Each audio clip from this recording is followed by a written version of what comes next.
Welcome back. Another 21 hours has come and gone. We have a very good program tonight for you, as we always try to assemble. And Clark McClelland will start things off tonight. For those of you who've been listening for some time, Clark has a fascinating background. He has served this country as a patriot, as a scientist with the Space Shuttle program. His book and website are called the Stargate Chronicles. It has to do with astronauts seeing things, having experiences that they don't normally talk about.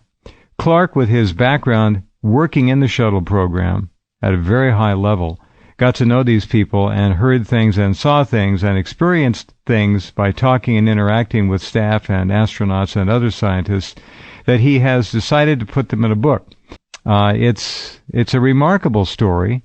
It's available at lulu.com. If you click on Clark's website, you can go right there and pick it up. He's been on the program several times in the past. Let's find out. Are you there now, Clark?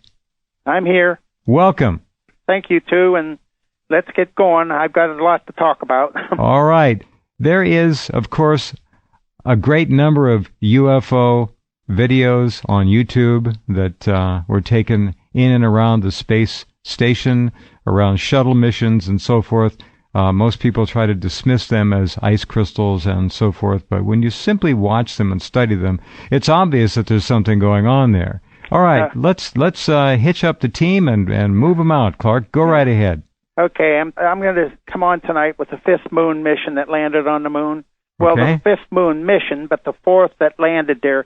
13, of course, went out around and came back, and I call that our most successful Apollo mission to the moon because we saved 3 lives.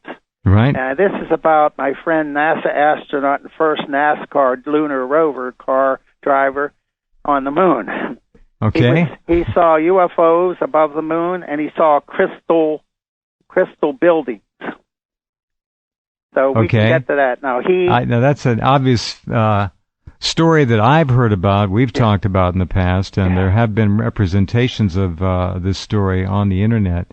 But I can't wait to hear what you have to say about it. But go right ahead with this. This is very good. He flew on Apollo 15 with Dave Scott and Al Warden. It was James Irwin, my friend from Pittsburgh. We were both born in the same city. Uh-huh. And he flew there, and let me say what we can get to now. He formed, when he came back, the High Flight Foundation in Colorado Springs, and then I met him again at the Philadelphia airport by sheer accident, Jeff. I mean, thousands of people, and I see his face, he sees mine, and we waved, and we sat down for a discussion. Uh-huh. What he told me at that discussion for 40 or so minutes is astounding, because he left the Temple University lecture. I was going in for a lecture at Temple myself that evening.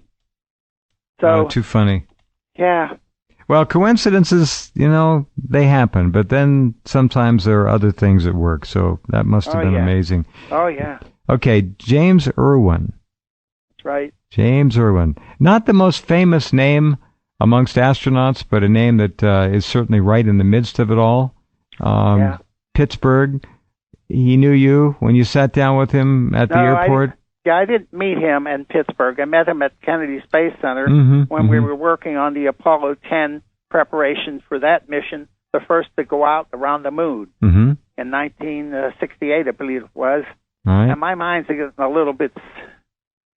I'm 77 now, so I had to recall a hell of a lot of stuff here. Well, you sound terrific, and as always. Now, let me ask you a question. Go ahead. When you sat down with Jim, did he have any reservations? Was he concerned about talking to you about these things at all? Well, he said, Clark, I know what you want to talk about, your favorite subject, UFOs.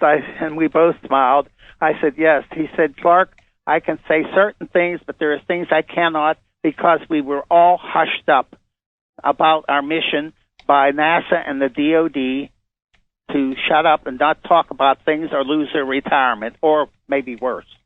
I lost my retirement. I have nothing but Social Security to live on. And I'll be honestly frank about people who are listening. You cannot live on Social Security. And I tried. And I'm trying to help my daughter who's out of work. Mm-hmm. So that's the bad news. If people out there can help me by opening and reading my books on www.stargate-chronicles.com, I would appreciate that very much. My health is very bad now. I don't know how long I'm going to be around. I've got about, I'd say, maybe about 38 more chapters that I could release. I don't know if I'll live that long, though. Well, you better. No checking out early, Clark. You got work to do. I know that.